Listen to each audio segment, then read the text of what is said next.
Welcome back, all my 40K fanatics out there. I'm DJ, here with Tim's Nation, with the unfortunate news that here for the post game, it will be just me because I have thrown Lane out of my house physically, violently. Tables, ladders, and chairs were involved, and he's currently incapacitated in my driveway as I come here to give you the post game report. If anyone actually believed that, all of that was not true. The truth of the matter is, once again, the microphones did fail. If anyone noticed at the end of my last video, the last video that Lane and I shot with the battle report, towards the end of it, the microphones were having an issue. This is something that we've noticed on and off and usually been able to catch. Not really sure what's causing this, so we ordered a new set. I was able to get them functioning right now for this, but because of the fact that they're failing and becoming unreliable at times, I think probably just the overuse of them, maybe. Honestly, $20 set of microphones. I got it's like 2.5 years worth out of them. I'd say that's money well spent on that. And so I bought another set. They're on their way, and problem solved. So hopefully we'll have that problem here fixed soon. Unfortunately, though, that does mean that Lane and mine commentary going into this was at a loss. So I will have the final score displayed here. Sadly, the Orc intro loss. Yeah, it's a tough one. And then I'm just going to talk to you about some of the things that Lane and I discussed, as well as the future of what I'm going to do with the Orc list, because I really like this detachment. I know many people have already looked at this detachment and said, wow, this looks like a lot of fun to play. And I still think it does.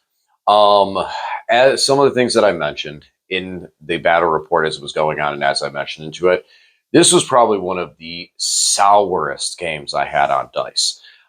Considering the fact that the turn that I went into the WA, I was not able to, hardly any charges, hardly anything on the advance, no momentum. And that turn was also the turn that I had no prisoners, as well as bring it down, and was only able to pick up 1 kill. So that was a very, very harsh point to not be able to keep up with the score, as well as give Lane multiple resources to be able to hit me back. Now, as I looked at it, and as I was editing the video, one of the things I do like about, especially editing the battle reports, is it gives me the opportunity to look over some of the games and see stuff. And one thing that I noticed, and this is a feeling that I guess a bit of advice as well for some of the Orc players that are looking at this detachment, I think I might have been a little overzealous in pushing it and causing those hazardous rolls.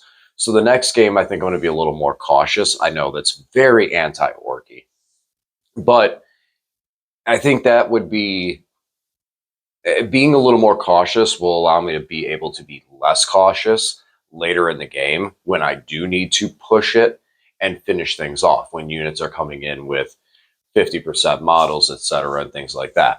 Lane's list had a lot of heavy weapons into it.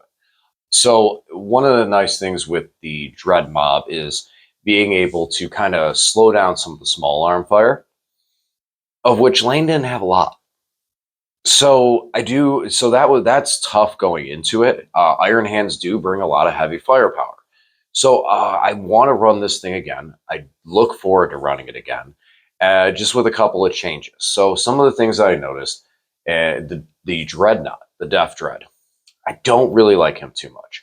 130 points up the middle. His defense is not high enough for him to really stick it out.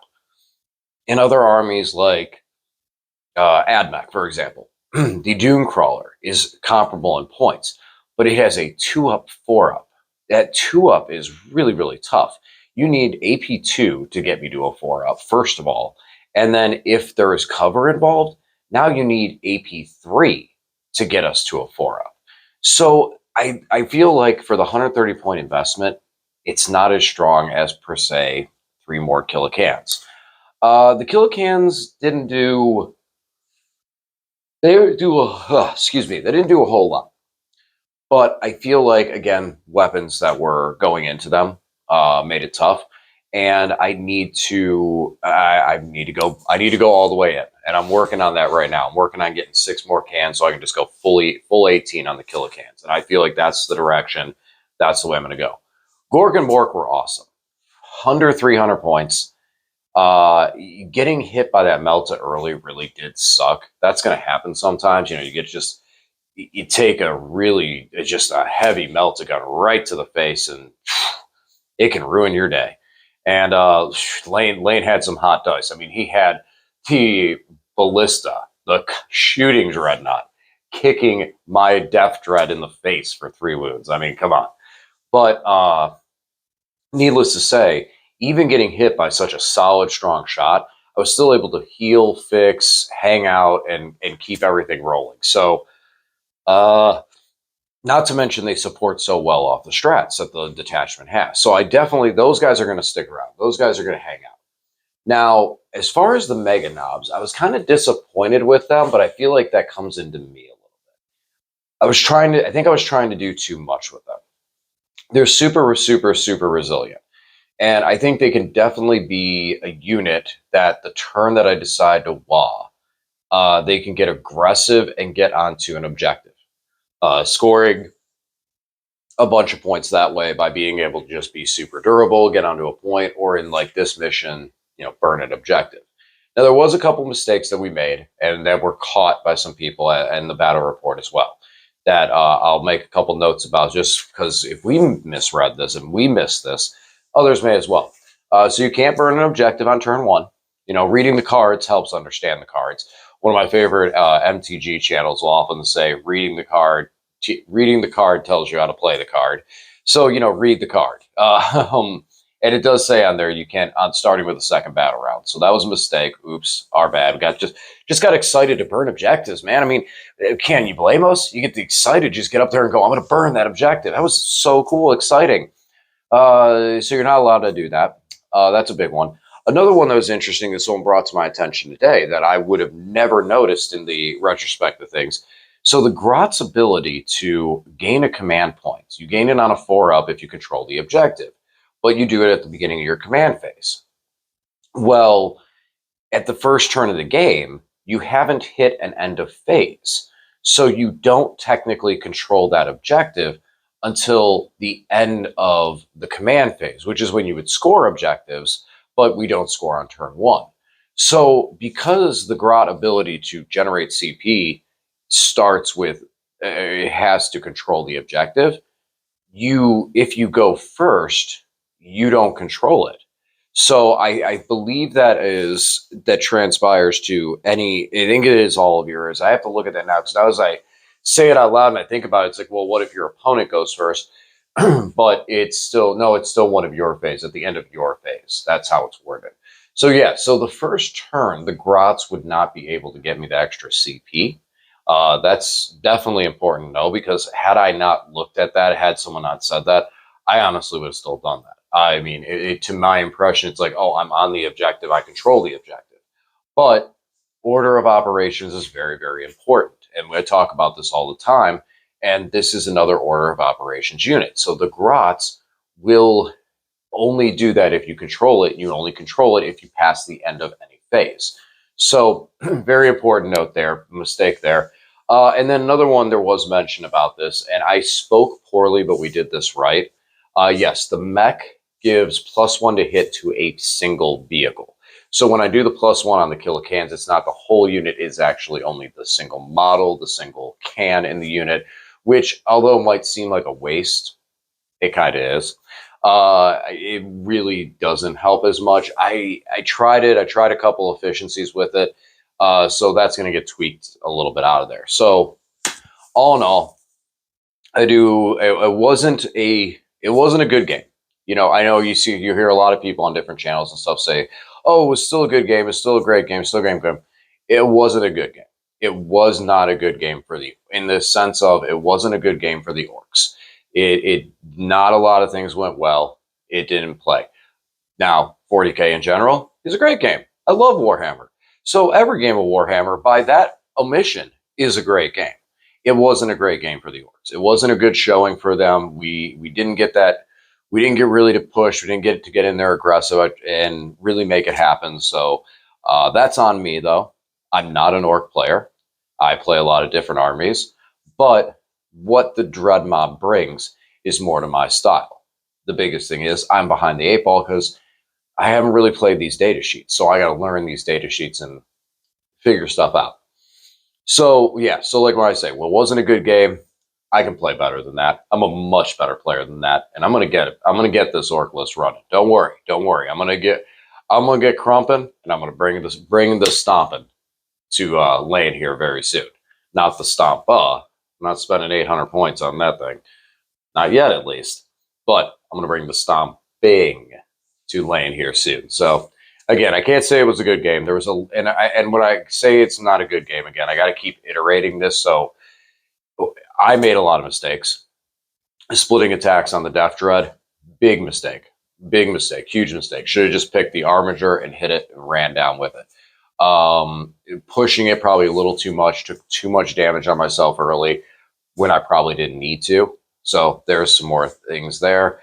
And then rushing the knobs early. I can't say that was the right play. There really was no reason for me to try and do that, pushing the battle wagon. That was a really big blunder, considering the fact that so many different guns coming into the center. I probably shouldn't have done that at all. So what does this mean for the list? Well, you'll see that in the next list preview. But I'm not one that I'll do teasers here and there and stuff like that because I enjoy the fun of it. As a wrestling fan, I enjoy building to something bigger. But I will talk to this about a bit because, again, I need all the help from my other orc war bosses out there to help me help this mech figure out how to run these guys. So here's what I'm looking at. The Gorkanaut and the Morkanaut are staying. I love them. I love them. I'm going to keep running them 1-1. I love them. There is a part of me that says, ooh, what if I run a second Mork? Or what if I run... I'm going to run 1-1. Reason being is I feel like they both complement each other really well. The Gorkanaut can be more of the sacrificial one, where the Morkanaut's more defensive, more backfield, and more shooting, but can still do everything that the Gorkanaut can do, just slightly lower when it comes to combat. That tank shock at 20 dice is still huge. So they're staying. I'm in the process of getting some more Killicans so that I can run the full 18. I'm going to run six with Scorcha and 12 with rockets. That's initially what I'm thinking. If there is any other reason that anyone would like to compel me for any of the other weapons, please let me know, or any other loadouts. I'd love to hear that. But that's what I'm thinking right now. 1 squad of Scorchas, 2 squads of rockets. Some may say, just drop the Scorches entirely and go fully with rockets. And I could see that. I really like the Scorch's Overwatch. I feel like getting them on an objective early and getting them in a good position on an objective, not necessarily center field, but more on a flank, could be really, really strong, especially with such a strong Overwatch at 6 Flamer shots that are AP1. And considering the fact that they still do get all of their little shooting buffs, like the push that button, getting the AP, granted, it's only the AP2, but I would not be against throwing a couple hazardous dice. I mean, they're a vehicle unit, but they're still vehicles. So I got to look into that, but I'm pretty sure you're still safe with that hazardous. I'm just taking 3 wounds per roll. So not necessarily against that for critical hits, getting additional AP2. That'd be pretty good. And at the same time, too, not completely necessary. I could just roll for it and see what happens. The Grots, keeping the 4 squads. I still like the 4 squads. So I am dropping the Death Dread and the Battle Wagon. Battle Wagon might come back at some point, but I don't feel I need its points for the Killicans. I will be swapping it in for a truck. Truck's just dirt cheap. I looking over the thing again. I can't believe how cheap the thing is. Still has a solid tank shock. It's weak, but its job is one thing: carry the Mega Knobs to a better point. Mega Knobs will stay. I am going to drop down to 2 mech, 1 for each of the big guys. Keeping a mech tethered to the Killicans just doesn't seem feasible. I feel like late game, if the Gork and Mork are destroyed and we're playing on the cans and the cans are trying to push forward, then being able to heal a can and give it a couple wounds back late in the game might be valuable and still be able to protect that mech. But early game, if you're hitting if the cans get hit, they're going to get hit hard. I'm going to lose entire cans. So I just what I'm thinking initially is right now it's just two mech, one for each of of Gork and Mork. Um, and that's really about it. I mean, just I dropped the mech, dropped the battle wagon, dropped the Death Dread for the killicans, and just crank up the killicans, go up to 18. So this way I can just swarm the board with the cans, bunch of T6 5 wound guys, and then when that hit the wall and get those, just push, push, push.